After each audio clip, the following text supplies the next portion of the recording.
Mirko Canhas, eu sou fisioterapeuta e trabalho com reeducação funcional do assoalho pélvico. O assoalho pélvico é uma área desconhecida da maioria da população, mas ela é extremamente importante porque para o ser humano ela está desde o púbis até o cóccix, se prende em todo o sacro e na região do osso ilíaco, formando um grande funil muscular e que atua dentro das funções urológicas, fecais, ginecológicas e sexuais do ser humano. Porque essa mesma musculatura é quem controla a nossa condição de esvaziar ou não a bexiga, de esvaziar ou não o intestino e uma grande participação na atividade sexual e uma grande suspensão dos órgãos pélvicos. Ela sustenta todos os órgãos em mulheres e homens na parte inferior da bacia. Por isso o nome de chão pélvico ou assoalho pélvico. A especialidade da fisioterapia que atua no assoalho pélvico, ela trabalha tanto na prevenção quanto no tratamento das disfunções do assoalho pélvico, porque não são patologias e sim alterações de funções. Como o assoalho pélvico é o grande responsável pelo controle urinário, fecal, tanto fecal como flatus, sexual e ginecológico, todas as disfunções que acometem o assoalho pélvico podem ser tratadas, melhoradas ou minimizadas e principalmente prevenidas através dessa fisioterapia. No que diz respeito aos pacientes neurológicos com a síndrome pós-pólio ou até mesmo aqueles que tiveram a poliomielite, mais do que as outras pessoas que a gente sabe que não têm disfunção neurológica, espera-se que, como nós sabemos que essa musculatura esquelética tem um comprometimento que leva e pode acometer e acontecer então a síndrome pós-pólio com uma nova fraqueza, o questionamento é se essa musculatura do assoalho pélvico, que também é esquelética, também poderia ou não, estar ou não comprometida durante esse processo, seja do pós-pólio, seja da síndrome pós-pólio.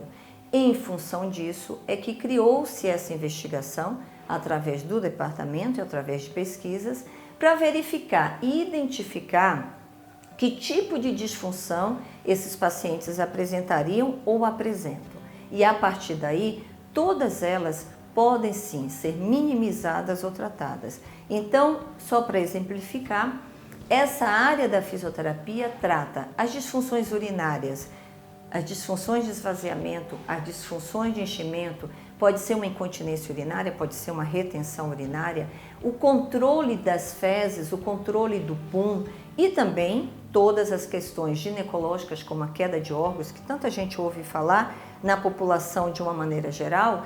Imagina-se que se eu tenho uma alteração nesse suporte muscular, com uma nova fraqueza, por exemplo, ou para aqueles que não têm a síndrome pós-pólio, mas que tiveram comprometimento onde houve uma atrofia dessa estrutura muscular, alguns comprometimentos a gente espera que possa acontecer. Então essa fisioterapia trata, previne as disfunções ou mantém as funções dessa estrutura, infelizmente desconhecida, que é o assoalho pélvico. A fisioterapia do assoalho pélvico, eu acredito que tem tanta importância quanto todas as outras especialidades que vai ajudar o paciente com pólio ou que tiveram a pólio ou com a síndrome pós-pólio.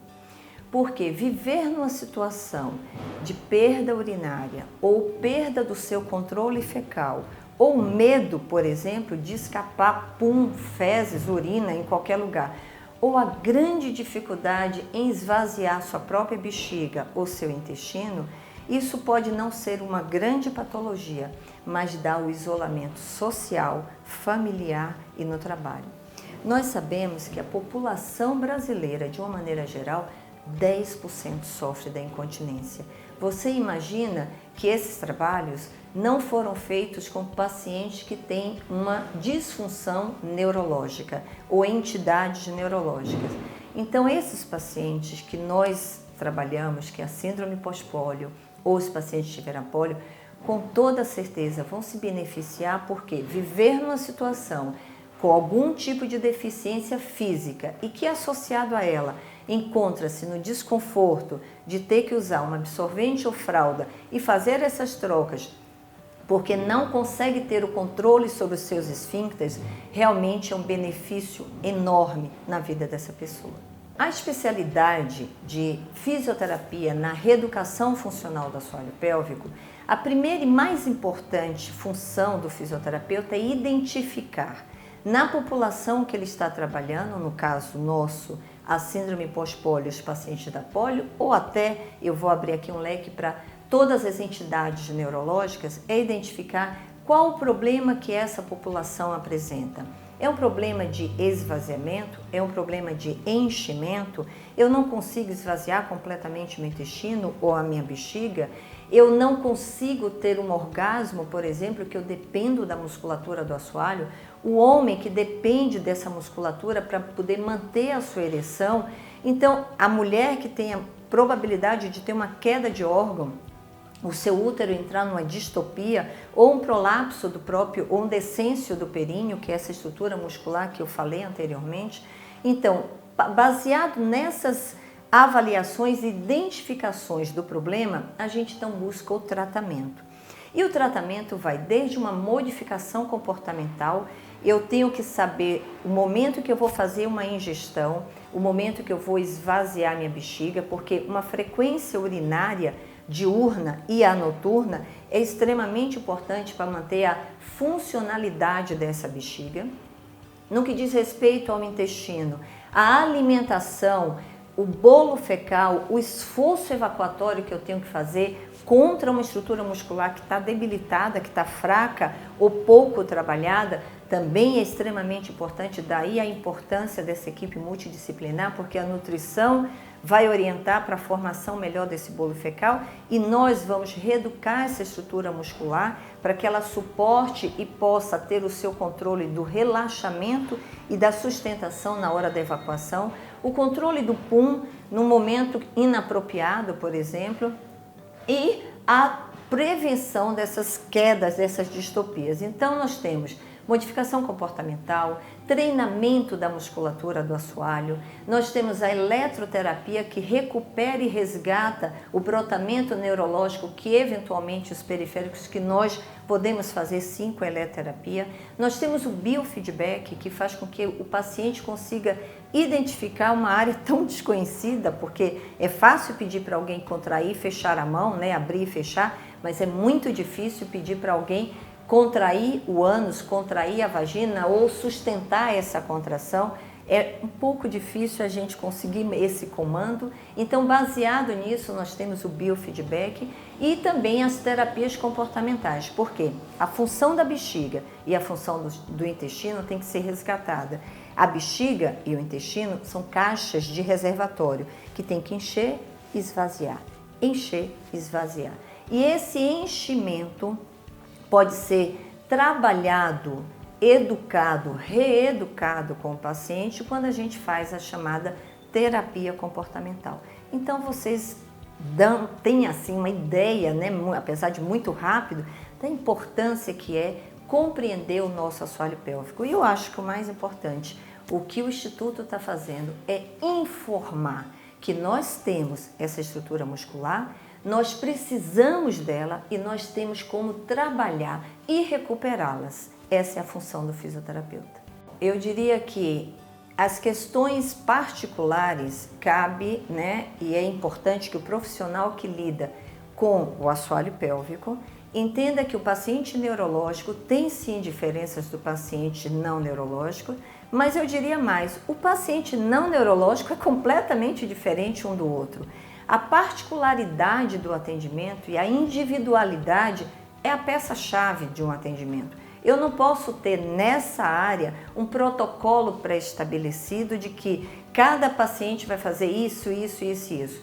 Nós temos que compreender qual que é a disfunção que esse indivíduo apresenta e a partir desse momento, com essa disfunção e com o histórico todo de vida que ele apresentou, você traça um programa de tratamento com os recursos terapêuticos que nós temos. Nós temos, como eu já falei, eletroterapia, biofeedback, treinamento da musculatura, modificação comportamental, terapia comportamental, temos clamp para evitar uma perda urinária quando a gente não tem o controle, temos os absorventes, as fraldas, a orientação até de qual é o produto mais adequado para aquele tipo de incontinência. Foi bom até lembrar desse assunto, porque quem perde urina ou fezes quer comprar um produto, não sabe qual, são tantos. Eu compro o máximo ou eu preciso do mínimo e eu superestimo ou superestimo.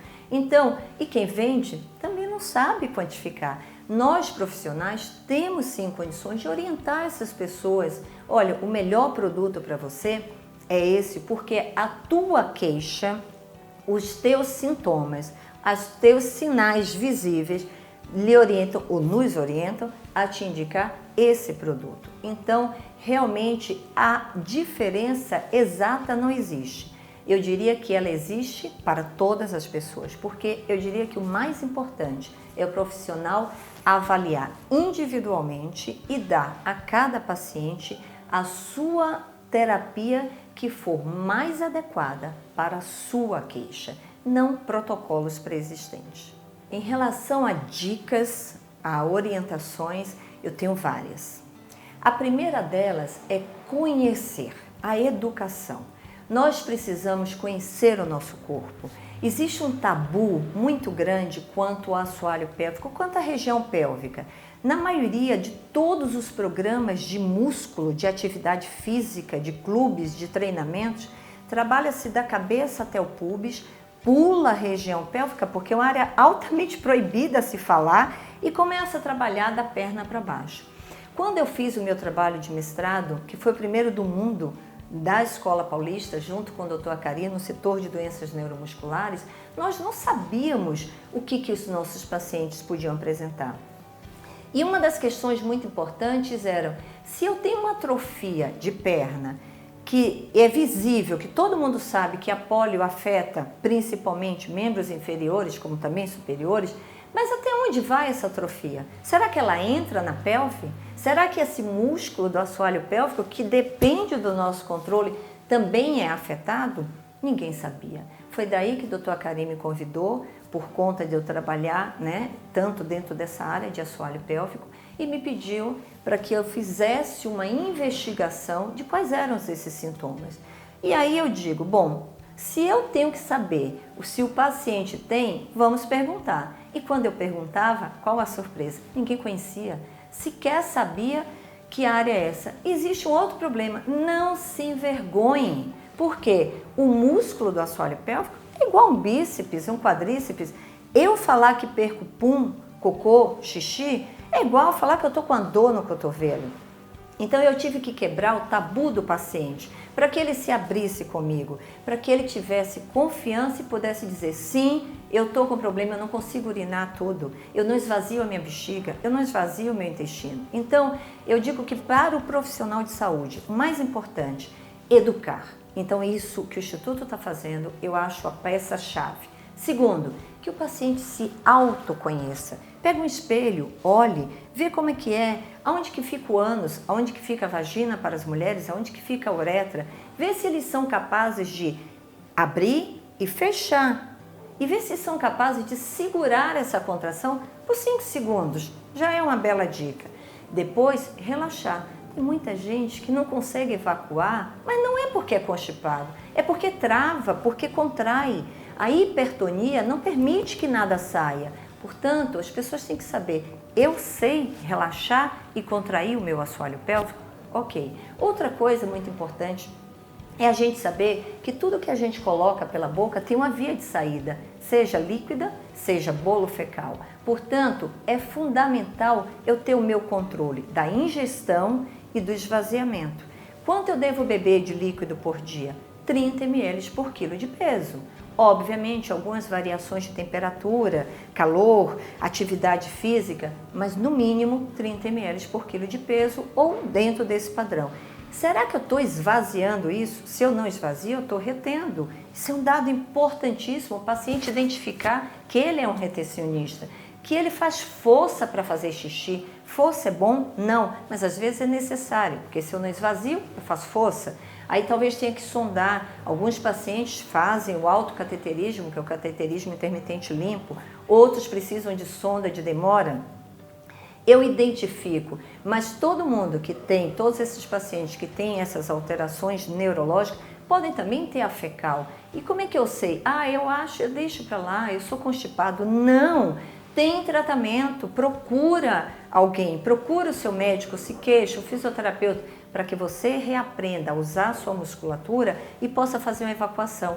As mulheres que, ao se limpar, identificarem uma bola no meio da vagina, isso é uma queda de órgãos. Eu digo, identificando, procure o seu médico, se queixe. Ele tem que dar uma opção de tratamento para vocês, seja na melhora ou na cura. Se for uma intervenção cirúrgica, vai ter a sua indicação no momento certo, não esquecendo que a musculatura tem que primeiro ser trabalhada, para depois ser operada. Aí a gente tem. E no que se diz respeito aos nossos pacientes, que se é que eu posso chamar de nossos pacientes, essa musculatura tem que ter junto um entendimento neurológico, porque nós sabemos que a fadiga é o principal problema desses nossos pacientes.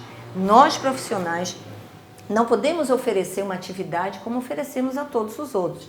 Aí entra uma particularidade. Sim, eu tenho que ter um tempo de repouso muito maior, porque eu não posso permitir que o meu paciente fadigue. Então, em cima dessa educação, conscientização corporal, conhecimento de que existe tratamento, existe melhora, tem que correr atrás, tem que ir à busca do seu tratamento, da melhora, porque isso vai refletir aonde? Na qualidade de vida. Já pensou, vocês que precisam do tratamento, que perdem xixi, cocô, pum, ou não esvazia, descobrirem que esse problema pode ser resolvido com fisioterapia, com a ajuda sua e nossa, dos profissionais de saúde, associada a nutricionista, associada à psicologia, que vai tratar essa dificuldade que a gente vive de situações desagradáveis. Pois é, a minha dica é: identifique, conheça, busque o tratamento e se beneficie e viva uma vida feliz, porque vocês merecem.